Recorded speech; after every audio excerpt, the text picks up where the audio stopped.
Okay, welcome to a new episode of Nate's MMA Corner. I'm Nate, and if you're watching my show, you're in my corner. Today's episode is a post-fight show for UFC Fight Night, Hall versus Silva. And just post-fight rundown of the main card. I killed it on my predictions. I went 4-1 on this card. Just my afterthoughts on this card, so let's get started. So to kick off the main card, we had in the lightweight division Thiago Moises versus Bobby Green, and if you go on Fight Metric and you look at the stats, it will show that Bobby Green outlanded every round by a pretty wide margin, and so this was a massive robbery. But nonetheless, somehow, for some reason, Thiago got the decision. I think because of the positions he got in some of the rounds. They saw that he got some dominant positions. Maybe that played a factor, but I think Bobby Green should have got the nod in this fight. But nonetheless, as they say, don't leave it in the hands of the judges, right? But I think Bobby Green is a good enough fighter where he'll bounce back from this fight, and he still didn't look that bad. Anyways. Yeah, so Thiago won unanimous decision, 29-28. Then in the middleweight division, we had Kevin Holland versus Charles Antiveros. This was TKO submission slam round one, just halfway into the round. And Kevin Holland's now on a 4-fight win streak.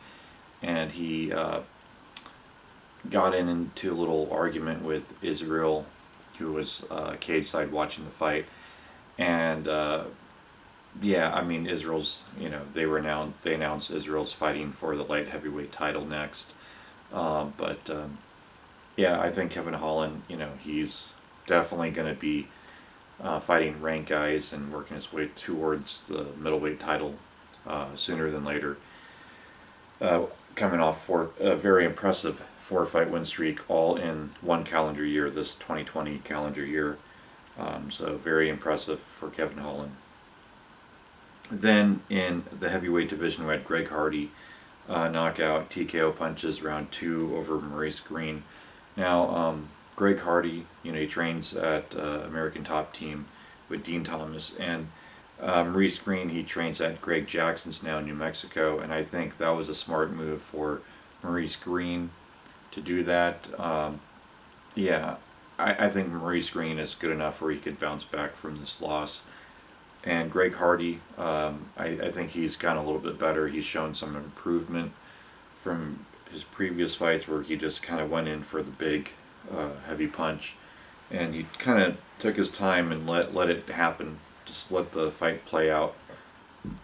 And he ended up walking away with a big, nice knockout in round 2, which I was saying on my pre-fight that I thought he was just going to bum rush and go for a first round knockout, and in this case get it, but no, he took his time and he got a second round knockout. Very impressive win for Greg Hardy. Can't wait to see more of him.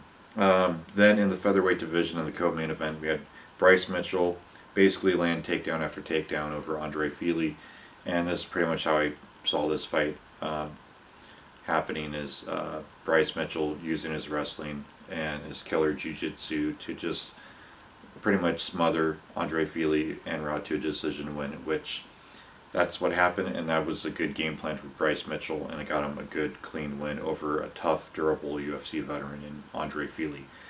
Then in the middleweight division, in the main event, we had Uriah Hall versus Anderson Silva.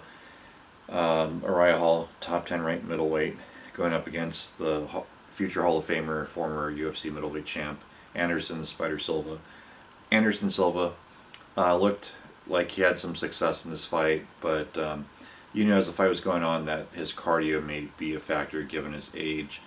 And it was TKO punches round 4 for win for Uriah Hall, but it looked like he could have finished off Anderson Silva at the end of the 3rd round, but he was saved by the bell. And then when it went to round 4, you knew that Uriah Hall had something in mind. Like, he's like, oh, I can replicate this in round 4. I think I wore him out now. and I got my flow with the striking going. And yeah, Raya Hall did his thing, and I think Raya Hall should get a top 10 opponent, someone ranked higher than him in his next fight. And this was a good test for Raya Hall and a good name win for Raya Hall to really get his name back out there. Because we all remember him from The Ultimate Fighter, having the flashy kicks, and you know, even though he's looked good as of late, he's been kind of under the radar, and I think this fight really took him, you know, over the top a bit. So now he's really back, and Raya Hall can be really fun to watch, and I can't wait to see more of him. So there you have it. There's my afterthoughts, and stay tuned for Thiago Santos versus Glover Teixeira UFC Fight Night pre-fight show on the next episode of Need Some in My Corner. Until then, see ya.